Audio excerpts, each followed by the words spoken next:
Hey guys, this is something that I've wanted to do for a while now. Been looking forward to it, and I finally feel like I've really solidified my list of the top 10 games that I really loved over this past year. I'm thinking maybe 1 and 2 will probably surprise you. The rest of them, they're pretty straightforward. But anyway, let's get down to it. See if you agree, if you disagree, and if you do, either of those, please post your favorite games of the year down below. Maybe if I forgot one, or just to mention something that I loved, and we can bask together in a love for the game or something. Okay, yeah, so without further ado, here is my list of my favorite games of the year 2011. Number 10, Battlefield 3. Now, I'm not a huge fan of shooters. I definitely like all shooters for the most part, and Battlefield 3 really stood out to me as one of the year's best shooters, and there actually weren't very many compared to previous years. There was really only like this, Crysis, and Modern Warfare were the big ones. But anyway, it really stood out. The graphics are, as they like to boast, amazing. They're very realistic. And so are the AI and a lot of other elements in the gameplay. It just handles, it really feels like you're controlling a real person. As opposed to in Modern Warfare, where you can press B to slash someone and end up hitting them from like 10 feet away.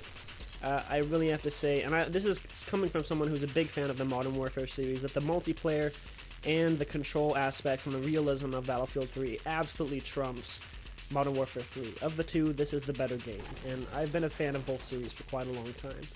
Overall, the things that really stood out to me were the multiplayer, the graphics, and just the way it handles. Unfortunately, it's number 10, which is kind of low, and that's specifically because the campaign is very lackluster.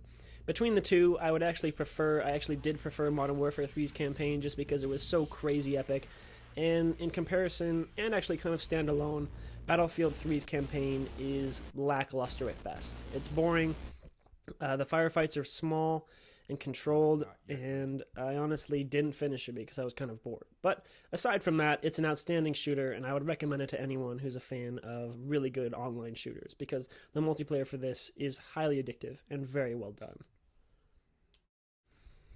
Number 9, Assassin's Creed Revelations. Now, I actually haven't finished this game yet, and that's because, and it's part of why it's number 9, kind of low on this list, is because it's just, it's the same formula.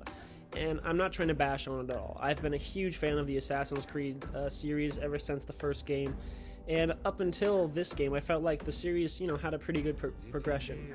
The biggest problem with Assassin's Creed Revelations, though, is that it's just Assassin's Creed. It's the same thing with a few more mechanics thrown in. I will say that bomb making is very fun, very satisfying, but other than that, it's the exact same game with better graphics. And that's not a bad thing, but you know what? Considering that it's the 4th game in the series that go on consoles, I really think they could mix it up a little bit more. And I'm not really sure how they could do that. I don't have any suggestions, but at the same time, I do hope to see that if they continue this series, it'll go in a slightly different direction. Maybe in the future, I don't know, following Desmond as an assassin. But overall, it's still a great title, worth playing for anyone who's a fan of the series, but just know that it's the exact same formula, as always. Stuck in my head.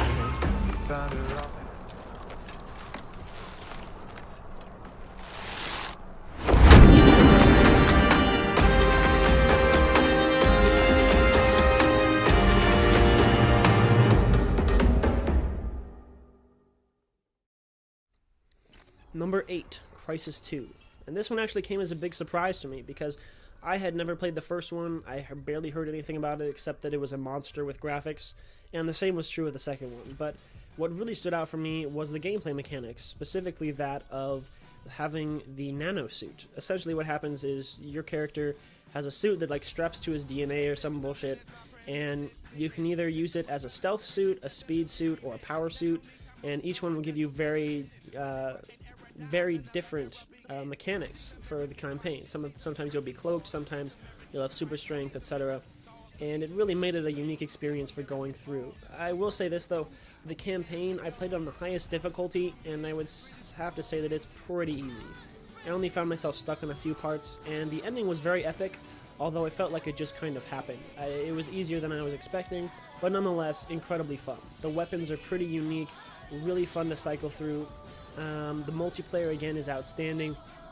Yeah, I would say it's much better than Modern Warfare 3, up there with Battlefield 3, and it's just a high recommendation for anyone who loves shooters, especially with a unique twist on it, because I really feel like the whole nanosuit thing was just a really cool idea, and I really hope that there's a Crysis 3 or something along those lines so I can come back to this franchise again.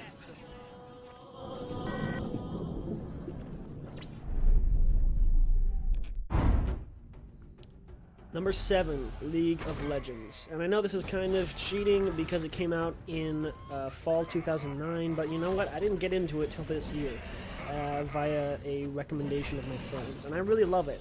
I was a big fan of Dota, both from Warcraft and StarCraft 2, and it's pretty much exactly that for those of you who are familiar. You have two teams pit against each other. Each match lasts an average of 20 to 50 minutes. And you just send your heroes against each other and they battle. Each hero has 4 spells, a few passive spells. There's a ton of different items you can pick up and to upgrade your hero and make him more stronger, excuse me. And it's just a really fun title for me. For anyone who's a fan of RTSs, I would absolutely recommend it. If you've seen an RTS and you don't like it, then this is not for you. But for me, I love strategy games, and I think this is one of the best out there right now.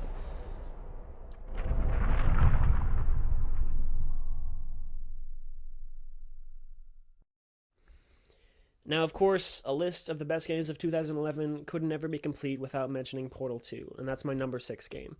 Everything about this game just screams charming. I love the acting, I love the writing, I love the story, I especially love the ending with the way they leave you off, and I won't ruin anything, but the relationship between the main character, Chell, and GLaDOS and Wheatley is very, I'm gonna be redundant. It's very charming. It's very believable. It's incredibly funny. I was cracking up the entire way through the game, but where Portal really trumps itself is not in the writing, but also in the gameplay. The whole Portal mechanic is brilliant. It is working even better than the first one, and this game is just really innovative. And I would have to say that this and its predecessor, Portal 1, are probably going to be remembered as two of the best, most innovative games of all time. Number 5, Gears of War 3. I've been a huge fan of the series since the first one, so I might have a little bias on here, but I really hate to see this game go underrated. When you compare it to franchises like Halo and Call of Duty, Gears of War 3 always seems to be below the two in popularity, which I think is a real shame, because I have always, in my heart, felt that the multiplayer experience of Gears of War 3 is miles above Halo and Call of Duty. I played the multiplayer from 1 and 2 up until the next game came out, and I know I'm going to be playing Gears of War 3 multiplayer for a long time. It's so addictive. And not only that, but the story, the campaign, it really wraps up the whole story arc in a great way.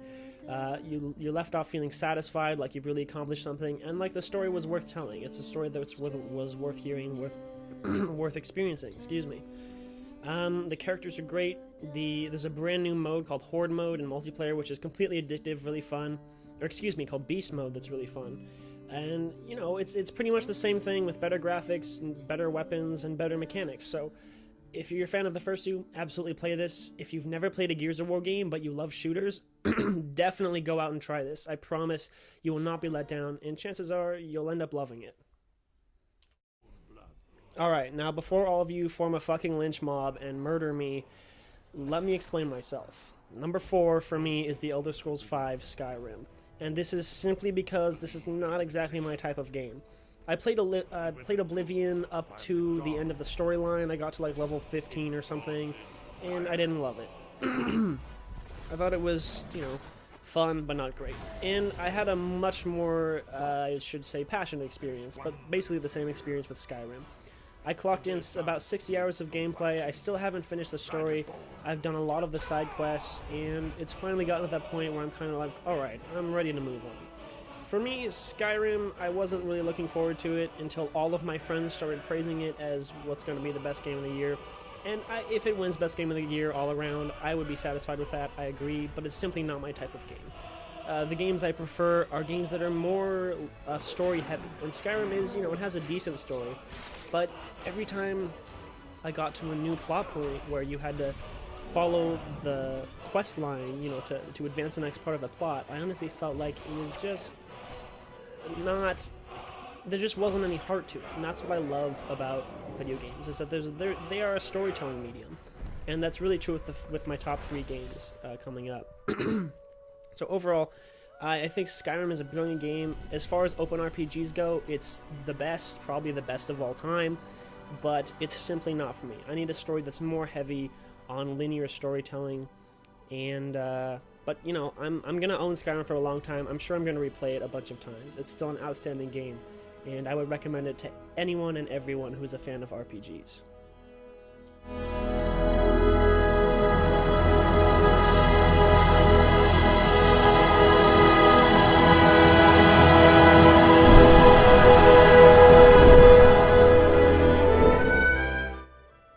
Number 3, The Legend of Zelda Skyward Sword. This game, oh man, this game. I have been playing Zelda since Ocarina of Time first came out when I was like fucking 6 or 7 years old. I still remember being in my parents' basement, and there were a bunch of words. I was talking to the Deku Tree, and there were a bunch of words when you're first talking to him that were all like, you know, fancy and old English and all weird and shit, and I didn't know what they meant. And so I was literally playing my copy of Zelda from the back of my basement, yelling up the stairs, "Hey mom, what does this word mean? Hey mom, what does this word mean?" And then my mom would tell me and I could forward the story. And that's just one of my earliest memories of video games, so I have a huge attachment to Zelda. I've played every console title since then, most of the handheld titles, and Skyward Sword is nothing short of amazing. What really stands out about it, though, is that this is the origin story.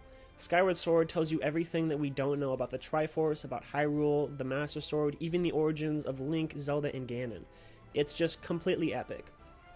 And what really helps it wrap itself together so neatly is that the animations in this game are top-notch for a Zelda title, and the chemistry between Link and Zelda and all the other characters he meets, including one character in particular, Groose, they're very realistic, they're very charming. I really felt like this Zelda could have been directed by Hayao Miyazaki. It's so charming and so sweet, but at the same time very epic, and towards the end it gets very dark and kind of disturbing, and especially with the villain, Girahim, who I absolutely loved. So overall, there's a bunch of new gameplay mechanics too. There's side quests, which is the first thing, one of the first times ever in a Zelda, and they're totally optional, and everything about this Zelda was very, I would say, reinventing of the series, and I really hope they follow this path with the next console and the next Zelda, because Skyward Sword, my number 3 game of 2011, it's outstanding, and for anyone who loves Zelda, anyone who loves an RPG, definitely go check this out before the Wii, you know, gets killed off and replaced by the Wii U, because it's definitely one of the best Zelda titles of all time.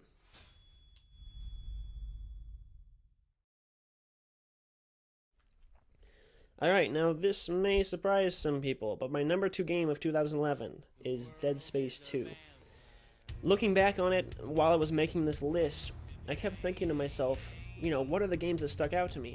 And even more than my number 1, the game that surprised me the most was this one, Dead Space 2.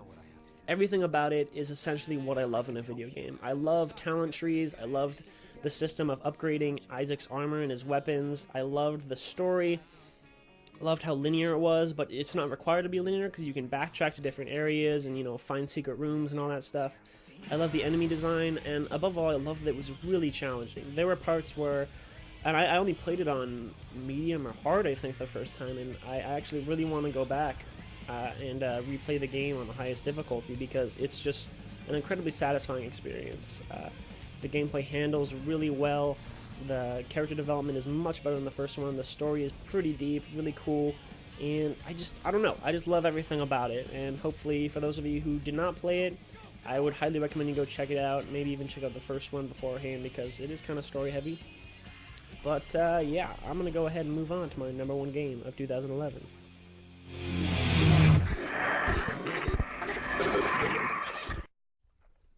And now, my number 1 game of 2011 is Deus Ex: Human Revolution. And this is simply because it has every single element of gameplay that I love. And I know a lot of you right now are probably saying, what the fuck? I don't even remember that game coming out. And it's a big shame to me that it went so unheard of. It got some, you know, moderately good reviews, not anything outstanding though. But this game literally contains everything I love about a game. I love stealth combat, I love talent trees, I love dialogue options that can influence your character's likability and how they follow up on their quests. I love RPG elements. Everything about this game was wrapped up in one nice little package of everything I could ever ask for in a video game, and that's the best way I can really describe it. Deus Ex takes place in a cyberpunk universe in which the economy is basically controlled by augmentations, which are mechanical replacements for, or cybernetic replacements for body parts.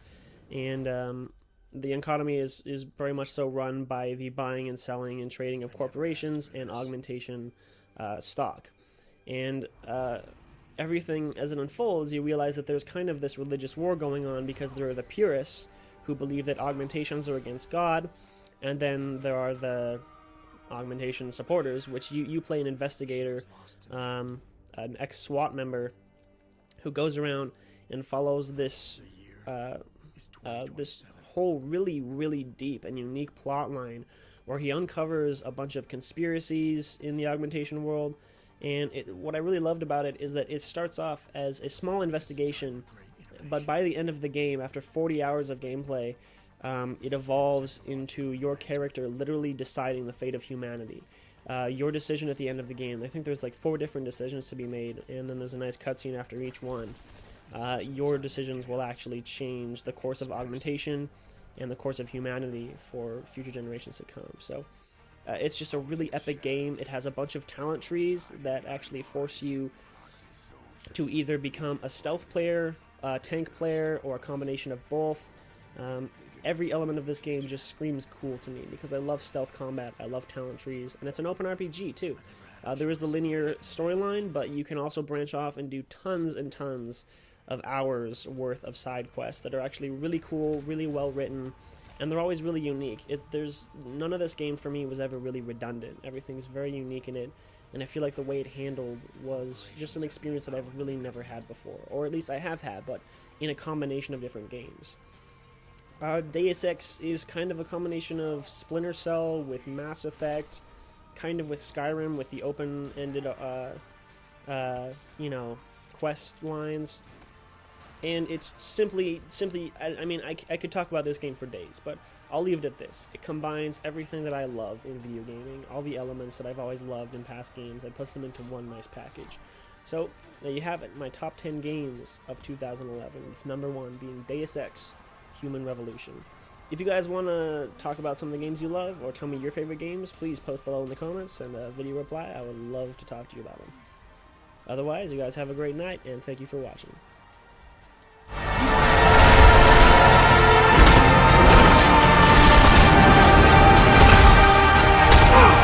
You'll never find them!